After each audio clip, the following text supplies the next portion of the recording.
Saudi officials clear the reason behind this tragic collapse of a crane over what has become an increasingly busy construction site around the Grand Mosque in Mecca was bad weather, rain, severe rain and heavy winds that caused the temperature, according to CNN's weather experts, to drop from 42 degrees centigrade to 25.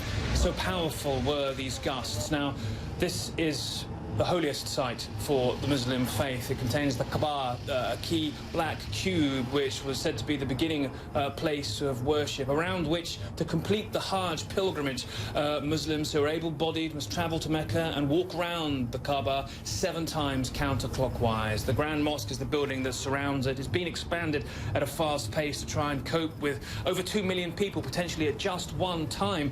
And this tragic event came just about 10 days away from the beginning of 2015's Hajj. Already over 850,000 pilgrims recorded inside Mecca, travelling for this most sacred of occasions in the Muslim calendar. Now, the figures have risen quickly over the first hours after which the disaster occurred, but many, of course, now still working around the wreckage to give as much treatment to anyone who may have been injured from the collapsing crane. The pictures showing how it tore lumps of concrete down with it. This such a busy construction site. I'm sure Saudi officials, now they're determined whether it was behind the crane falling, will also be looking into quite the level of safety adhered to at that particular site. But already condolences coming in from the French Foreign Ministry, who assure Saudi authorities and people that they are with them in solidarity at this very tragic time. The Indian Exterior Ministry saying yes, that some Indian pilgrims were in fact among the injured. This is an international event, not just purely one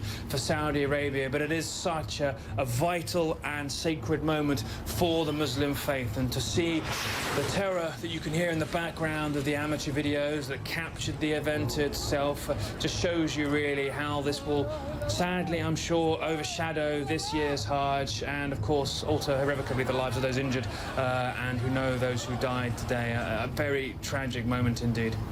Nick Payton-Walsh, CNN, Beirut.